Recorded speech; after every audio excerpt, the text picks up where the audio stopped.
Best Ball Mania VI is launched at Underdog with $15 million in total prizes and $2 million to first. Sign up and deposit using code ROTONFL. That's ROTO NFL to receive up to $1,000 in bonus credit.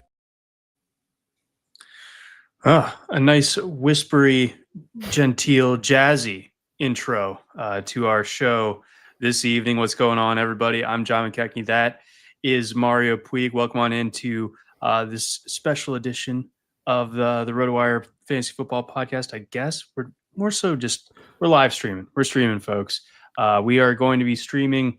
Big shout out to our friends over at Underdog. Best Ball Mania 6 has launched at Underdog with $15 million total in prizes and $2 million going to first place. Sign up and deposit using code ROTONFL to receive up to $1,000 in bonus credit. So again, that code ROTONFL.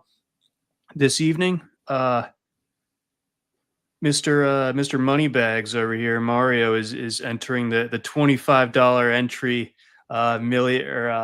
Best Ball Mania for us, and he will be shepherding us, and I will just be kind of commenting along as we do this draft. But he's the brains behind the operation. I'm more so the carnival barker. I'm making picks and screaming and throwing things in my office here, and John will be speaking to you all today.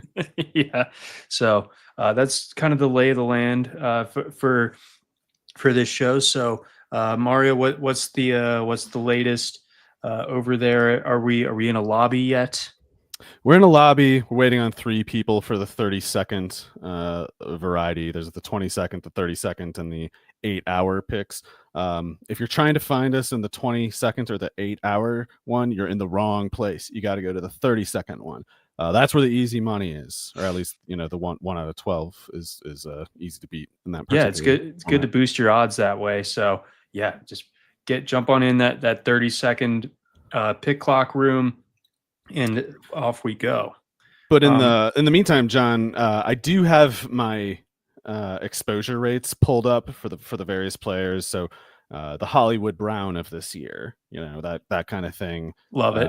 We can identify. It might be Hollywood Brown again because I have him on 50% of my teams, which is a slightly reduced from last year, which I think I finished at like 57 or like 60% Hollywood Brown exposure, and that didn't work, of course. But I'm hoping he doesn't get hurt this year.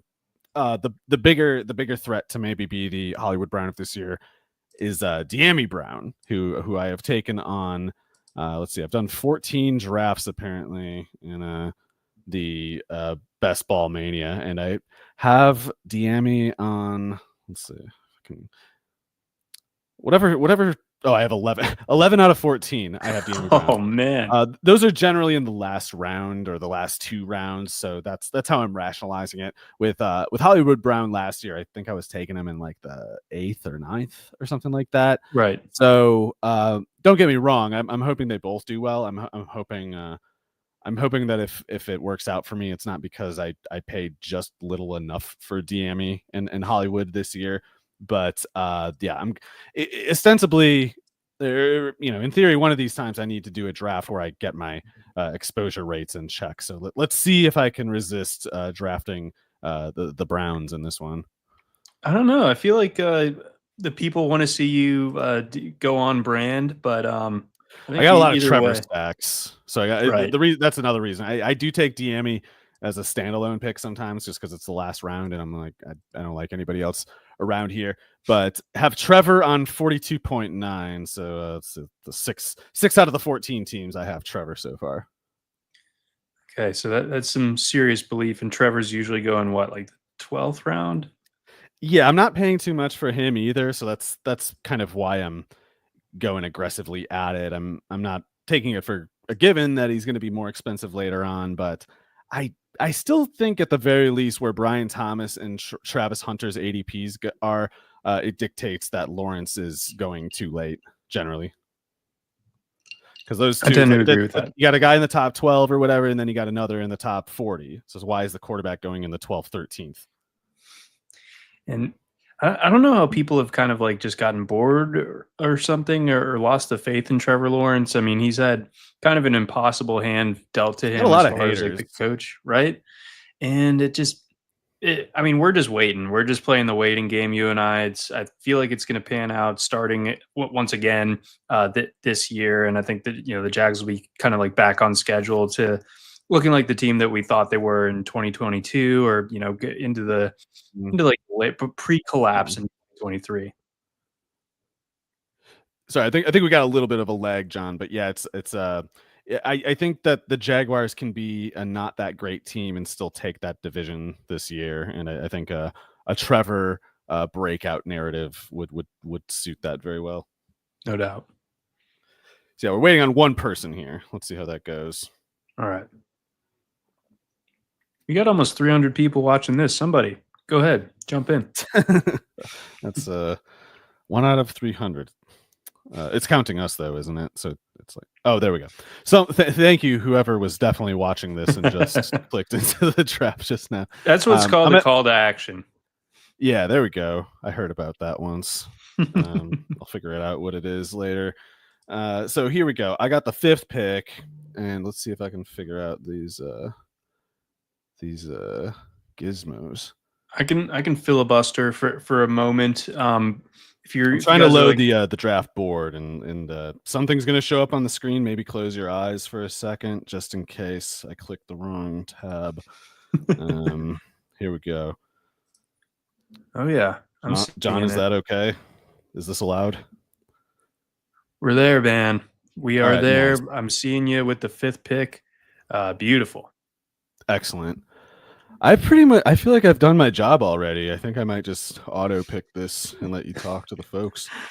Have you been picking much That's a lot of lifting at 5? I can't remember. I don't think I have a whole lot there, but I'm definitely thinking, Justin Jefferson or one of the running backs, Bijan or Jahmyr Gibbs.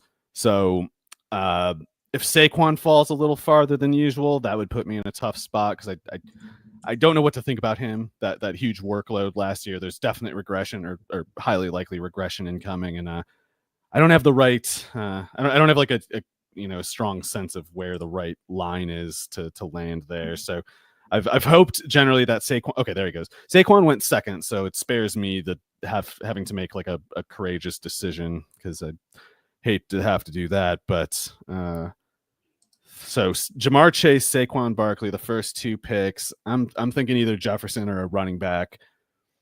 Let's see. We got a 30-second clock in this one, folks. So it's gonna be moving. We're going to the 3, 2, 1 on the 3rd pick here. Justin Jefferson it is. We'll see who. I don't know how to say it. I guess I'm not supposed to really say the names, right? That's doxing or something. Yeah, true. The 4th pick, let's say. They're also. This is like the real NFL draft, folks. We're using all 15 minutes. But let's see how this goes. It's going to be Bijan or Gibbs. I would imagine I have more Bijan. I have more Gibbs rather. Okay, so I'm on the clock. I got 30 seconds to make the call here. I got Gibbs on just one of my teams. Okay, so I got 7% on both of them. Bijan was the 4th pick, so I'm taking Gibbs here. Let's see how it goes. Love that.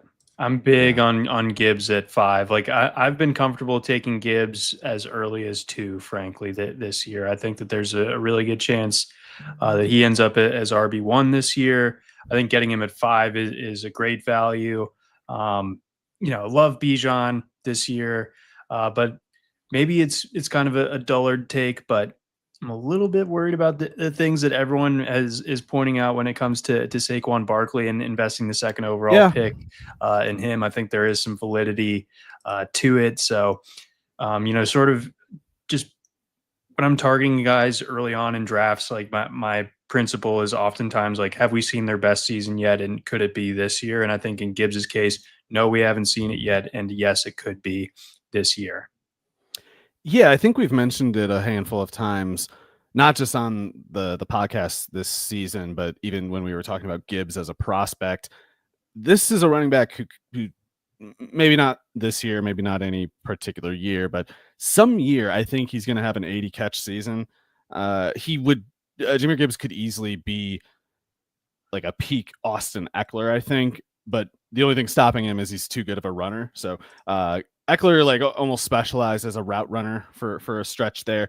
He was a totally good like drawback as a runner, but Gibbs, he showed last year when Montgomery is out, he can be, if only for a short amount of time, he can be a 20 carry running back in addition to being the 3, 4, 5, 6 catches or whatever. But one of these years he's going to get that 80 plus catches, I think, and have almost like a pseudo Marshall Faulk kind of year.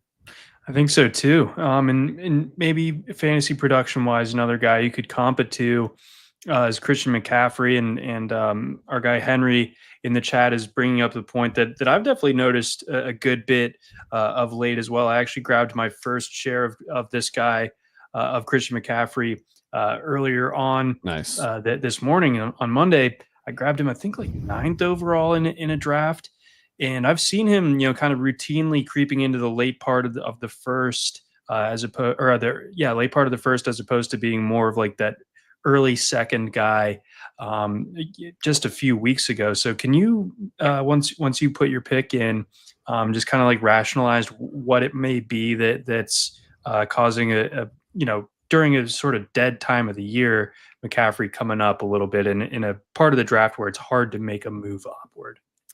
I can't remember for sure when this was, but I thought that I saw some mention from Kyle Shanahan or somebody that McCaffrey was, 100% right now, more or less, and preparing for a mammoth workload that you would expect for him if he were healthy. So McCaffrey is a guy that I haven't picked yet, but I need to at some point, especially if he's just going to get more expensive.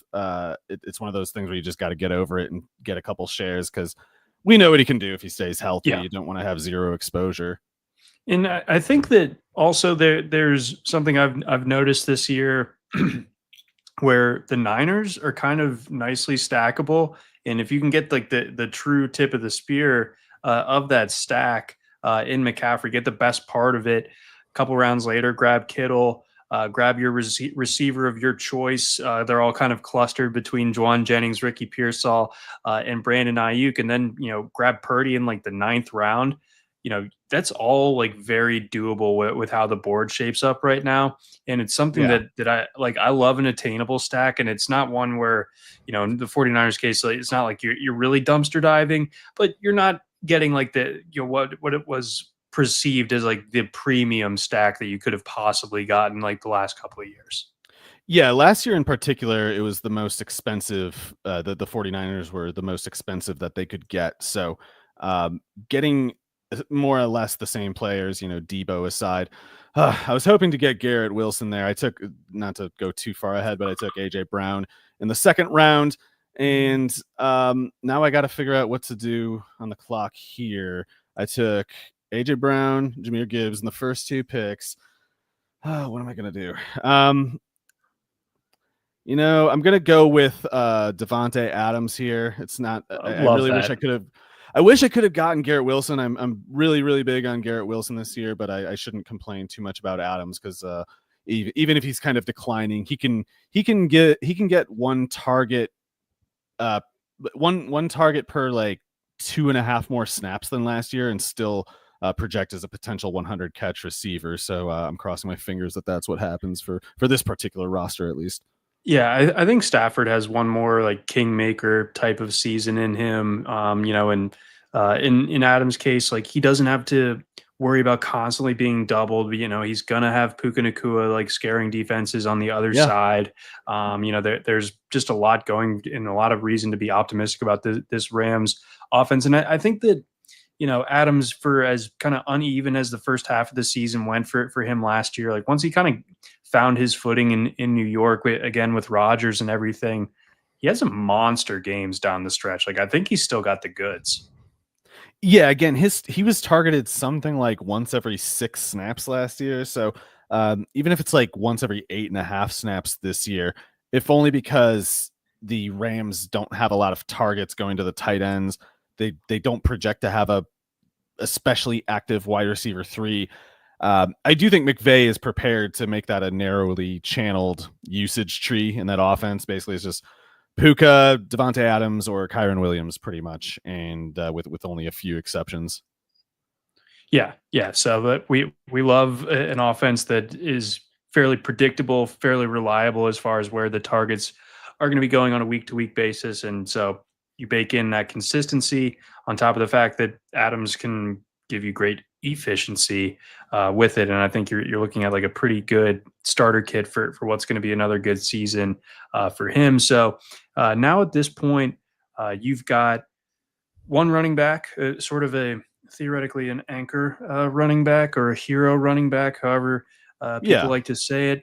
And you've got two wide receivers in AJ Brown and Devontae Adams. So that's a good start. I think there's a lot of touchdowns within your combination of receivers there. Sure hope so. I was hoping for Lamar Jackson to come back around, but big quarterback run here, folks. Foolish of me. Yeah, we had Jaden Daniels, Josh Allen, Lamar Jackson going in a row, then DJ Moore, one of my other favorite picks in this range. So I'm just being brutalized right now by this room of jackals. But let's see what we got. 2 picks until I'm up again. John, we've been talking a lot about DK Metcalf. I'll just say it. I hope he makes it. Oh, there he goes. DK Metcalf. Oh no. DK Metcalf goes. This is everybody in this room is listening to the podcast. I'm accusing everybody of that. So let's see. Okay, John, Sutton I'm on the clock. Cortland Sutton, DK Metcalf, DJ Moore went after those quarterbacks. I've got Devontae in the queue, but that doesn't feel right because I got AJ Brown already. Yeah. I'm gonna go. I think I'm gonna pivot a little bit here to Omarion Hampton. Even I was gonna say, is there? No, I'll take Jalen Hurts. I got AJ Brown, so it's stack brain central on Underdog. You have to stack, or you're out. You're out of the club. You're not cool, and you're getting thrown out of the club. But I hope to stay in the club a little longer with the Jalen Hurts selection here. I like it. Tush push still legal.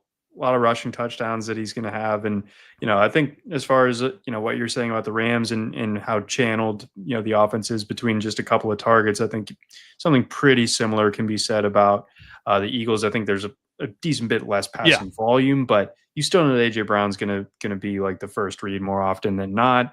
And yeah, I think this sets up pretty nicely for you. As far as your bye weeks are concerned, looks like you're clean so far. The Rams are week 8 and the Eagles are week 9, so no overlapping there. And the Lions 8 are 8 as well. So okay, so you'll be missing Gibbs and Adams in week 8, but it doesn't matter if you just crush all the other 14 weeks of the regular season anyway. Yeah. Just got to do that.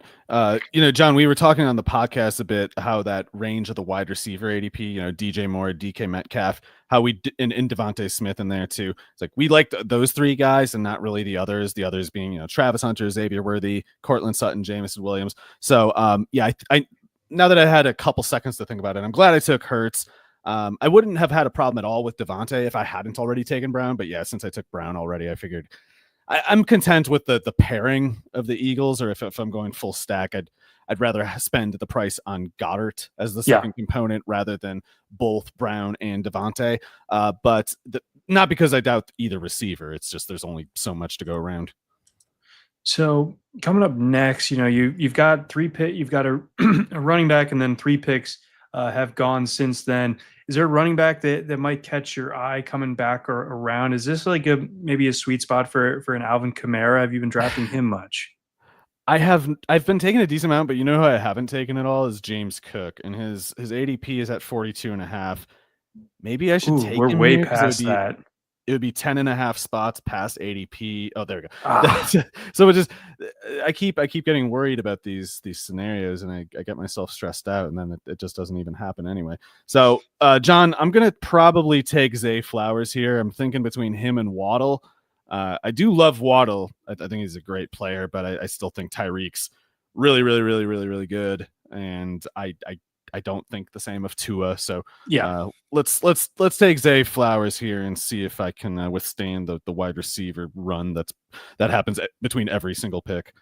Yeah, I mean Flowers, I feel like it's just it's safe. I know that the quibble with him on Underdog is you worry about the touchdown upside, but I think that it could bounce in his favor this year. It's Like the for right him to, offense. yeah, Yeah. like they are, I think, third in projected points this year, and in Flowers' case, 25% of the targets going his way last year, just 4 touchdowns. I know he's not like a big bodied red zone guy, so like he may never be like the 10 touchdown guy, but with the amount of opportunities that he gets and the way that Monken can scheme things, Yeah. eight touchdowns is like totally reasonable for him, I think. Yeah, and I think Flowers has a 100 catch season in him. So I expect, especially if he's playing with Lamar Jackson for, let's say 5 or more years, I think one of those seasons at least Flowers gets you 100 catches and 10 total touchdowns. So I'm at the wide receiver 3 price in the mid 5th round. I'm totally content to buy him quite a bit right now. Agree. Let's see here. Any other take? Okay, so we've had a bit of a running back run. After I got James Cook off the board to the person before me, we had RJ Harvey, Kenneth Walker, Alvin Kamara, Chuba Hubbard going immediately after I took Flowers. So that's not a huge drop for Harvey relative to how rocked the community seemed to be with the Dobbins signing. I saw him going more early 6th even, but he only falls to the mid 5th here. Yeah, so I was a little surprised to see him go that early. Big fan of the talent, but I'm also a big fan of Dobbins. I still think Estime could be pretty good too. So best ball, I will say best ball is the format to take those Denver running backs. You don't really want to have to force yourself to make that right call each week in redraft, in my opinion, because it's just, I don't know how you even do it. But John, I'm up in 1 pick. I have no idea what I'm going to do. Looks like you're up. Yeah, just about to be up. Yeah, so we had big wide receiver run. Jerry Jeudy, Chris Olave, Jawan Jennings, Jordan Addison, Deebo Samuel, right before this pick. So Caleb. Oh, I've been sniped again, John. They took Caleb Johnson right before my pick. You're dying to get him. Yes, I was sniped. So what I'm going to do here is take Sam Laporta.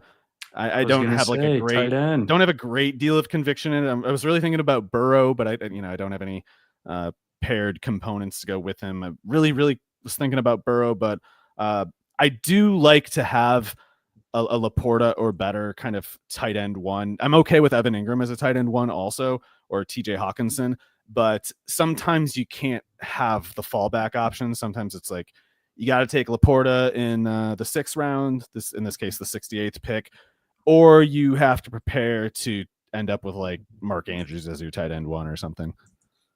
Right. So the shape of it is really interesting. The tight end market I'm talking about. So George Kittle goes end of the 4th in this draft.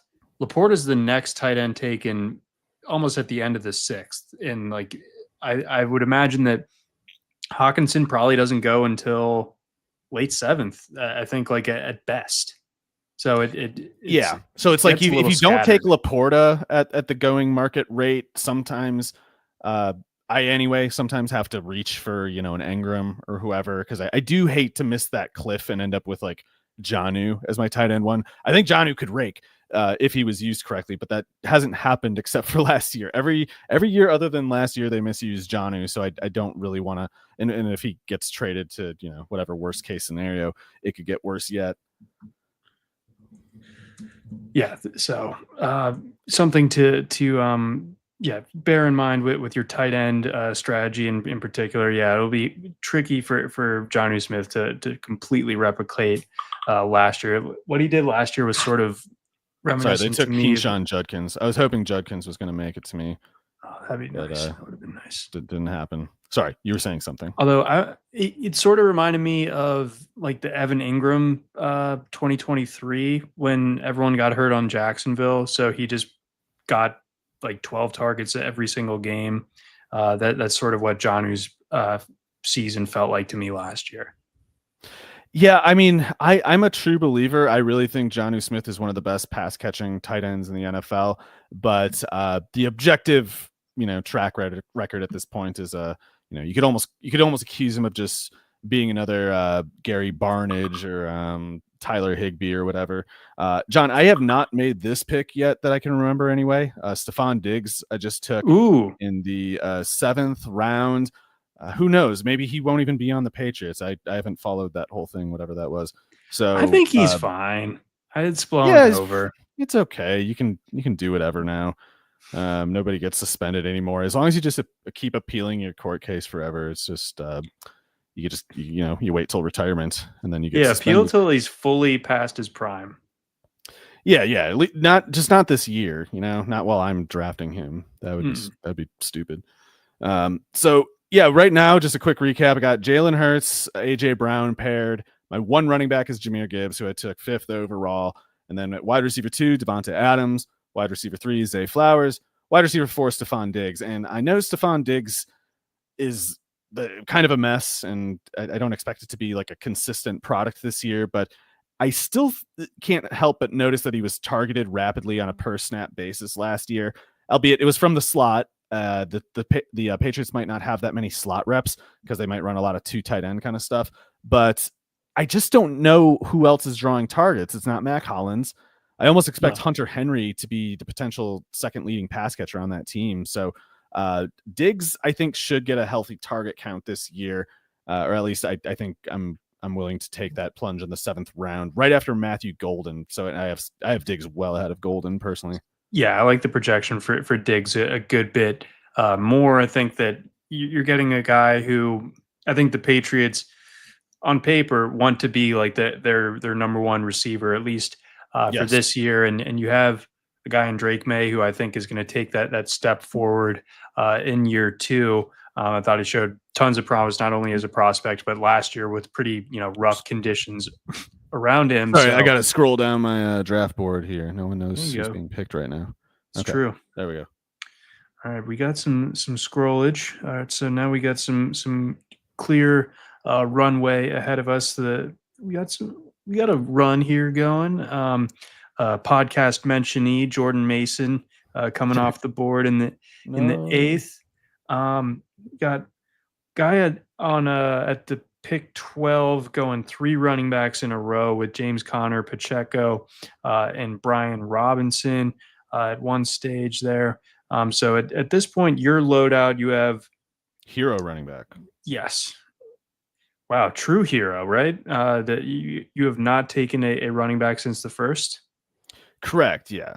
Right on. I was looking a couple times, but it's just not really landing to take any. But I might need to take one here. And John, I was running my mouth on the podcast about how I would take Jaylen Warren over Caleb Johnson. So let's do it. Make it so. I've got a decent amount of Jaylen Warren. I'm not underweight there, but this is just showing that I'm serious. It's not just all flapping my gums. I've only got the one share, but it was recent, and I intend to get more because I need to, as we were talking about it at the start of the show, being a little bit overdoing it on some guys. I have too much Cam Scatterboo right now, and so I need very on brand for both of us to have to be like, I think I need to cut back on the Scatterboo. Yeah. But we'll see. He's got to go soon. We're at the 94th pick. I reached a little bit ADP wise for Warren. In that situation, normally I would kind of be flipping a coin in my head between Warren and Scatterboo because I like them both, and I don't exactly hate Tyrone Tracy there, but I am very much keeping upside in mind with the Scatterboo pick. I think the floor is pretty low, so I'd rather have him as a running back 3, but I think he has top 12 fantasy back upside if he has the pieces line up just the right way. Right. Yeah, I mean, bit of a quarterback run here. Oh, and then the team that took Justin Fields took Scatterboo at the round turn, and that's something I do quite a bit myself. And then we got Trey Harris coming off the board. The person who picked or had the 2nd overall pick has a little Tampa Bay pairing with Chris Godwin and with Baker Mayfield.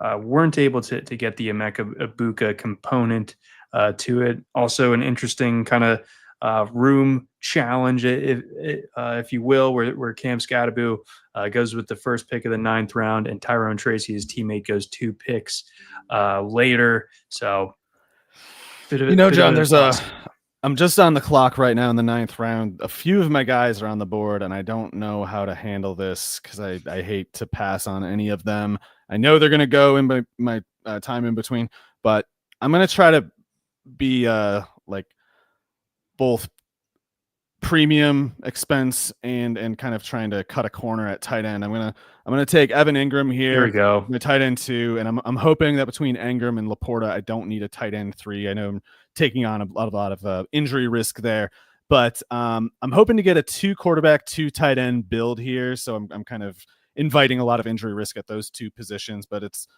the big one or whatever. I gotta take my risky shot here by going thin at quarterback and tight end, so that just in case Laporta and Ingram and Jalen Hurts and whoever I take all stay healthy, it's like maybe I'll have lots of bullets at running back and receiver then, and hopefully that can carry me to a great fortune, John. I think the cool kids are calling that like a fragile tight end or a fragile quarterback build. I think, and it is fragile. Yeah. In this case, like with the capital and the where they stack up in the positional rankings, particularly when it comes to Laporta and Ingram, like you have a top 5 at worst almost tight end, and then a top 10 tight end.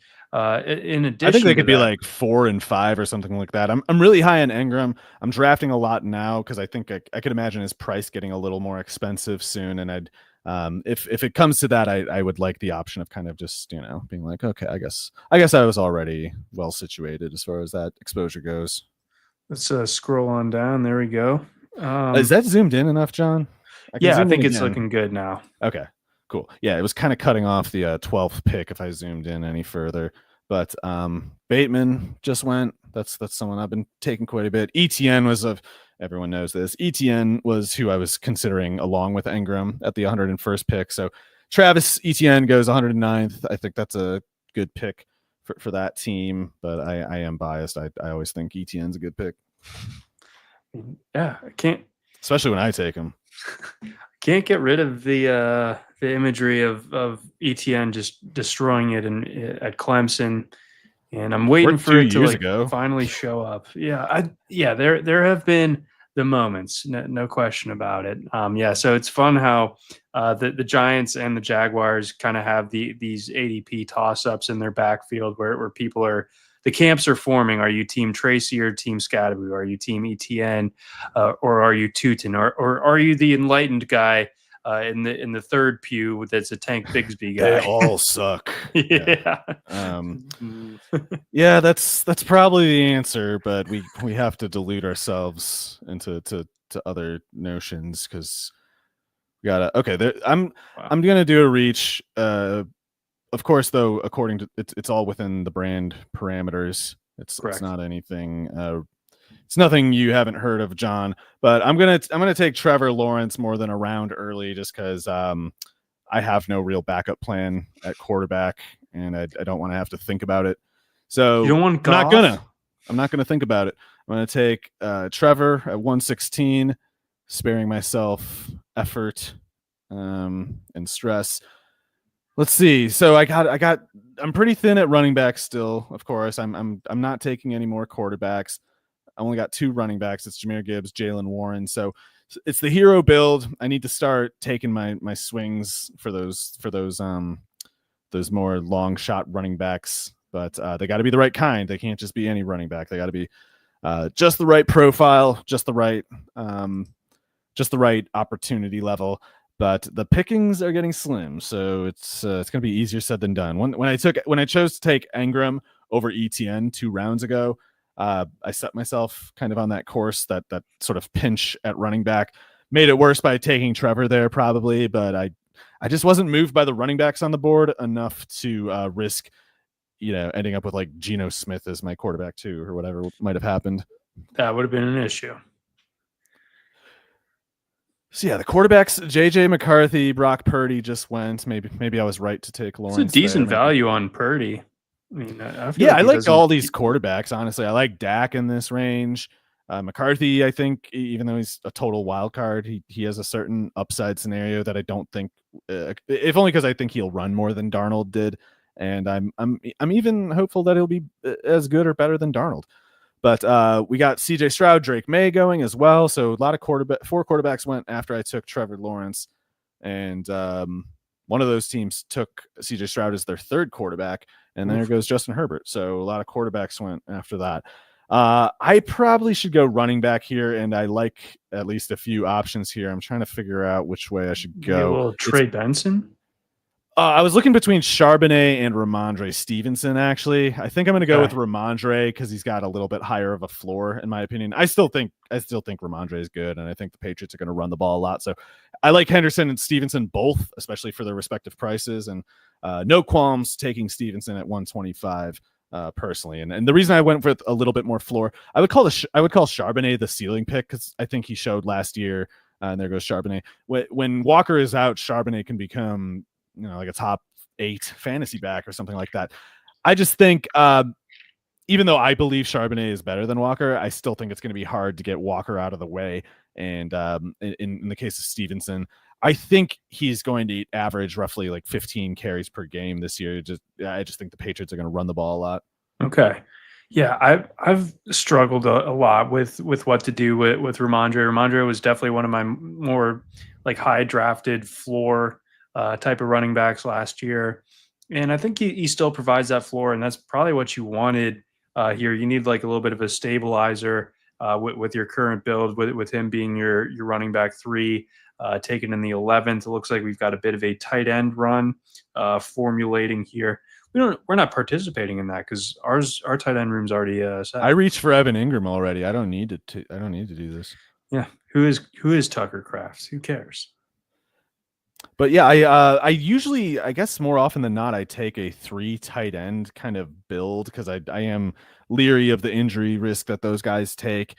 I'm just hoping. I'm hoping Laporta has a lucky year, and Ingram does too. And in Ingram's case, I'm a little less worried about the injuries, honestly.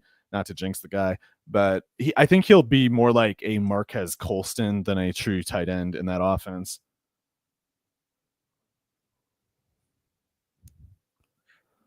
Yeah, no, I'm still chasing the Marcus Colston. I want to see it once again.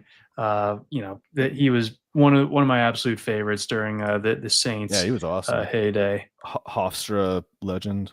Yep, him and Wayne Krebet, 2 Hofstra guys. I always forget about Wayne Krebet. I'm just like, he went to Rutgers. No, wait, what was it? Because he was just one of those guys where it was like they made it seem like he was just born a Jet, Yeah. There's no college Wayne Krebet. He just appeared in the swamps of New Jersey outside the stadium, and they just harvested him for the team. So I got to choose between a running back and a receiver here. This is not easy. The receivers have been thinned quite a bit. One of the better values on the board I can't participate in because it's Dallas Goedert, and I've already committed to the. I don't like the receivers enough, and I'm going to take one of my guys and saying to hell with all of you, taking wide receiver ahead of ADP. I'll take the guy who's stealing all of James Cook's touchdowns this year, Ray Davis. There he is. Love that. He's running back 4. I think it was a bit of a high wire act, but I think you've pulled it off. I like. I need receivers though. I really I need to get going. The receiver options are quite like Quentin Johnston's the highest on the board, followed by Josh Palmer, followed by Leggett. So we're in the rough at receiver, and we'll see though.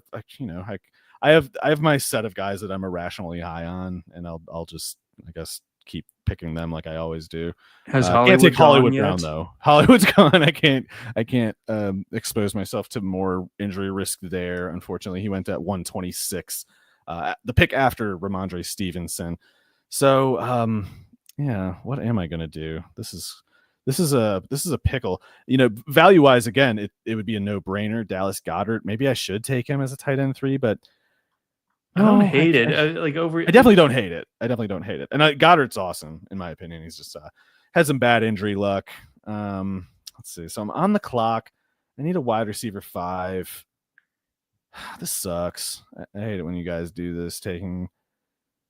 Do you feel like McMillan could give you a couple spike weeks? Do you want like some... I'm out of belligerence and brand devotion and destroying the ADP for everybody else. I'm just gonna take De'Ami Brown here. Oh, wow. Yeah, whatever. Who cares? I got to take a lot more receivers, so I might as well take one that I like, rather than trying to play it like maybe I should take Thielen here for a floor play. No, just give me the the fun stuff, the firecrackers. I don't want to have to. The Quentin Johnson kind of pick is a sparkler pick, and we don't like those. We want an M80, and we want to light it ourselves with a cigar, that we are actively smoking. Yes. These guys, I swear to God, these guys they as always, John, everyone's conspiring against me, and it's more obvious than usual this time, because I wish I could go back in the order. I wish I could run a query of just what wide receivers were picked ahead of ADP, and I bet it's like all of them except my picks. My picks were smart and good values. Want to scroll us down a little bit? Yeah. You know who I've been taking kind of in this range among the receivers? Who? I've been getting some Alec Pierce. Oh yeah, he was who was it? He raked last year. He was a best ball smash for sure in the last round last year. The one thing, Daniel Jones, what do we make of that? I think Downs is better for Jones than those boundary guys, but I guess there was that one year Odell Beckham had a pretty good season with Jones. Yeah, like in a weird way, like it just because at least I think like the quarterback room it should be Daniel Jones at least like until Anthony Richardson is fully good to go. I think there's going to be like, as opposed to the revolving door last year where you never knew if it was going to be a week where it made sense to even expect Pierce to crack your lineup. I think that we can have that expectation a little bit more often now. He just needs to deliver on it. I think that he's kind of like a cut and dried case in the sense that like he's going to get 5 targets or so. You need like 2 of them to land. And if they do, it's probably a touchdown, 80 yards. And, you're feeling pretty good about having him in your lineup. But, there are going to be those dry weeks. But I just, the spike week potential for Pierce, I think is enough to draw me in, especially relative to some of the rest of these other guys that are either like sort of like PPR merchants where like I don't really like them on this format to begin with, or guys that just, it feels like their best days are a little bit behind them. Yeah, John, you mentioned Jalen McMillan when I reached like 70 picks or whatever for De'Ami Brown. I got McMillan in the next round, so my gambit that is what I was going for. I was trying to fake everybody else out, thinking like I would never take McMillan. Watch this, I'll prove it. I'll take De'Ami Brown instead. But now I got them both. So who's laughing? Nobody. That's so. But in McMillan's case, what's kind of your expectation with him this year now that he had the kind of unexpectedly awesome rookie year. I don't think that even though we liked him, they were the last 2 rounds smash picks for best ball last year, especially on Underdog, because they were touchdown guys. 8 touchdowns in the last like 6 weeks or whatever for McMillan. Yeah. So I think he's a good player. I think Egbuka is going to be the target leader over McMillan at the latest in 2026, but I'm not convinced it'll be this year. Part of the background there, though, I gotta add the disclaimer: I'm not that high on Egbuka. I don't really understand what is supposed to be such a unique draw about him. I feel like players like him go in the, I don't know, late 2nd, 3rd round, something like that, most years, and maybe Chris Godwin's ankle is in worse shape than I realize, but I think if Godwin or Evans miss time, especially this year, McMillan is good enough to get a stab at it. And in the 14th round, so I took him 1 pick after Pat Bryant. I'm not thrilled about taking McMillan in general. It's not that I'm getting specific hopes for him, But as my wide receiver 6 and one pick after Pat Bryant, I'm okay with it. Is Pat Bryant like just a psyop for people that didn't pay enough attention to college football? I like Pat Bryant, Okay. but I'm not in redraft or best ball particular. I guess in best ball at a certain point, but I'm back on the clock. I got sniped from taking Daniel Jones. No, I asked you a big question about Pat Bryant right before you're about to pick. What a Oh, dingus sorry. No, I am. we can go back to Pat Bryant. I like Pat Bryant. I think he's a pretty interesting player. I'm trying to figure out if I should take a running back here. That would be running back 5 for me. Oh, you know what I got to do, John? I gotta. Oh. No one's gonna like this, but I'm gonna take my De'Ami Brown Part 2, Marshawn Lloyd. About 30 picks early, but I don't care. There's so many. Once we get into like the 14th, 15th round, I just hate the players that are available. So I do stupid things like this, reaching really far. But for my build, I kind of like it because now I got 2 quarterbacks, 2 tight ends. Like I said before, we were going really fragile at those 2 spots, belligerent, fragile, and hoping that it, hopefully these guys stay healthy. My 2 quarterbacks, my 2 tight ends, and then hopefully they do well, of course, so that I maybe make the playoffs and have an extra bullet or 2 at running back and receiver. But Marshawn Lloyd is a running back 5 to me this year. I reached quite a bit to take him as such, but as much as we preferred Josh Jacobs by quite a lot last year, it was not because we really thought Lloyd was bad. It was that Jacobs was being badly underrated, and there was just this assumption, this unchallenged assumption in the industry last year. It's like, oh yeah, Jacobs is dust. He's the slowest running back in the NFL. He's fat. Marshawn Lloyd, though, is just the god, and that's why he fell to the late 3rd round and then never was a enduring starter at the college level. It's like, no, there were the accounts of those 2 guys were both wrong, but that doesn't mean Lloyd was a bad prospect. Lloyd was a good developmental prospect for the Packers to take, and so it made sense that Jacobs would have the year that he did, and that also, as soon as this year, perhaps Lloyd could be an important part of that team. Moreover, Jacobs has had his injury troubles. Jacobs plays injured a lot, and he does a great job. He plays hurt. He plays as well hurt as any running back in the league, but he plays hurt a lot. And as much as I like Emmanuel Wilson, as much as Lloyd needs to stop fumbling, he obviously is not an easy tackle, and he can run away from people if he has open field. Yeah, I mean, like, Lloyd and AJ Dillon missing all of last year. Like, do you think like when the Packers signed Josh Jacobs that they really wanted to put as much as they had to on his shoulders? Maybe not as early in the year as they had to. I think once you get like playoff stretch, at that point, I believe Matt 100%. LaFleur has gotten over it, and he's like, yeah, run Jacobs into the ground. But you don't want to run the guy you're expecting to be your playoff workhorse. You don't want him getting nicked up or tired in September. So no. I don't think LaFleur will be eager to get Jacobs over 20 carries in September, or maybe not even October. See, so I think that maybe the perceived stranglehold on the carry share is a bit overstated now with Jacobs in a way that we had it wrong last year, and it's like we're chasing, or the industry is kind of chasing its tail a little bit when it comes to this backfield and overreacting at every single turn. Yeah, so we'll see where his ADP settles in at. I expect Lloyd to end up in that kind of like 12th, 13th round range. I think he was pushing like the 9th after the hype really got going last year, but if he's more like the 12th. Yeah, I am up. I'm trying to think of what I want to do here.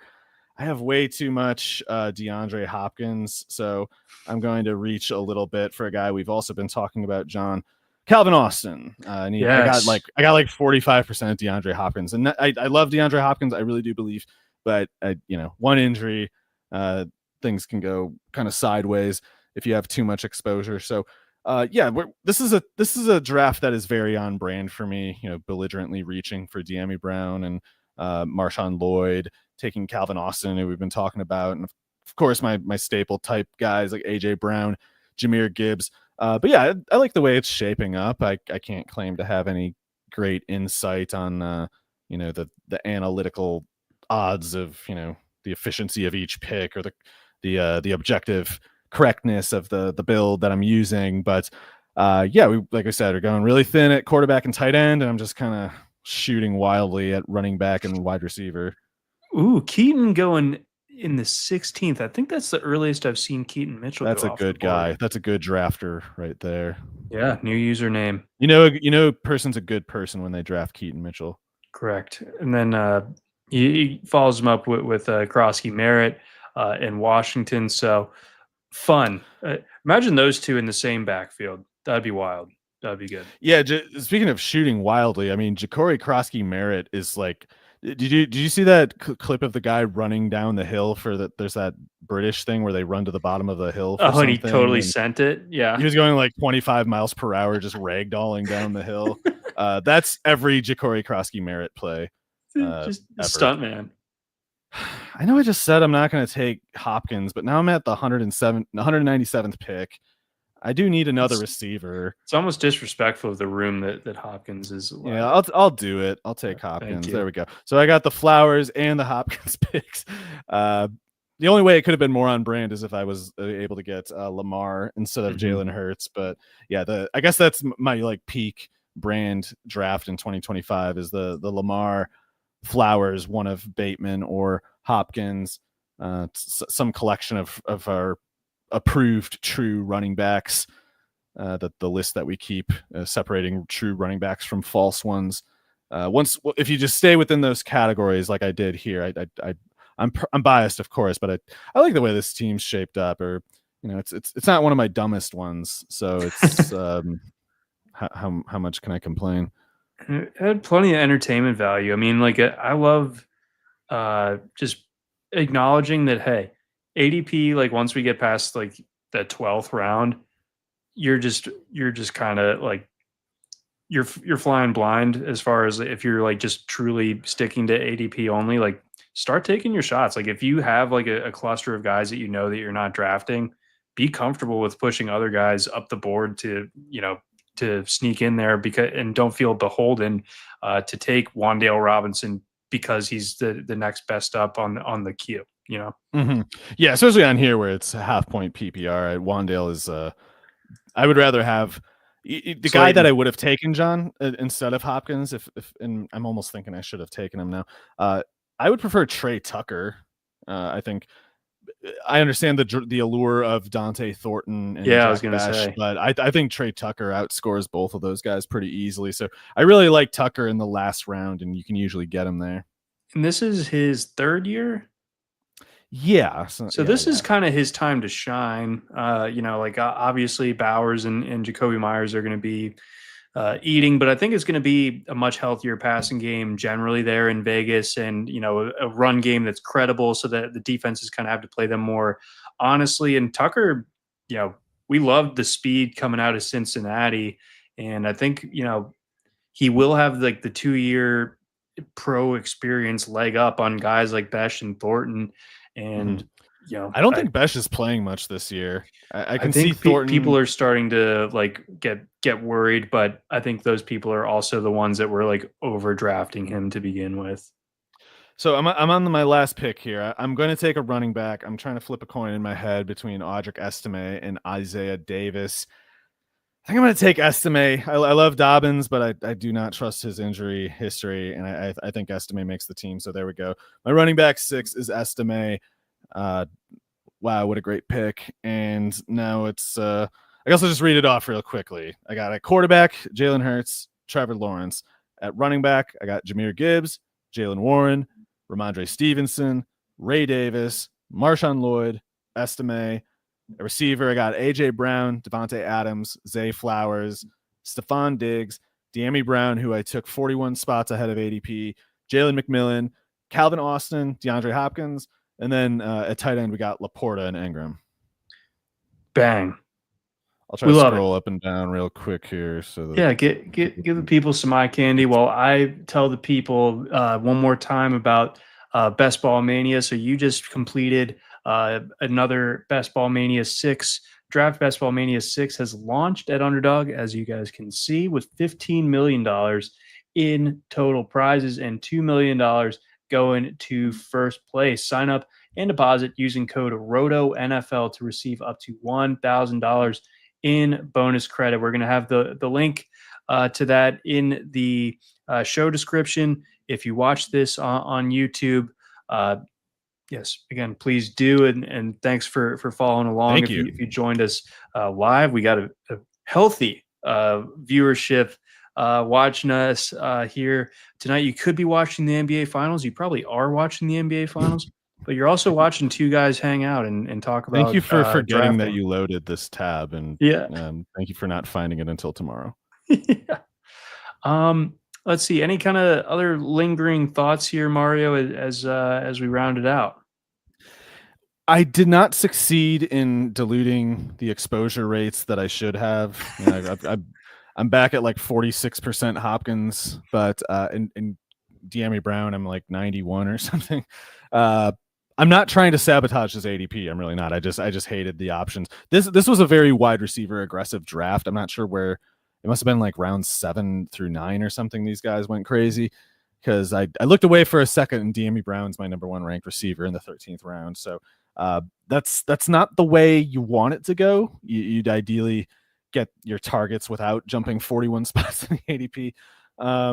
But if it works out, I did it on purpose, and I knew it would happen that way. And if it doesn't work, it was just a bit. That's right. Remember that. I think that's going to do it for us here on this special edition of the RotoWire Fantasy Football Podcast, doing some late night best ball drafting. Big thanks again to our friends at Underdog. Love drafting on Underdog. Again, Best Ball Mania 6. Right now, use our code ROTONFL. It's not even close to being filled yet. I guess it is only mid-June, so a lot of draft season still to go. A lot of time for you to get your entries in, of which you can do many entries into this one. But again, use that code ROTONFL to receive up to $1,000 in bonus credit. Thank you all for watching Mario draft the winning entry. So, I mean, you're playing for second at this point, but we appreciate the generosity nonetheless. For Mario Puig, I'm John McKechnie. Thanks for listening and watching.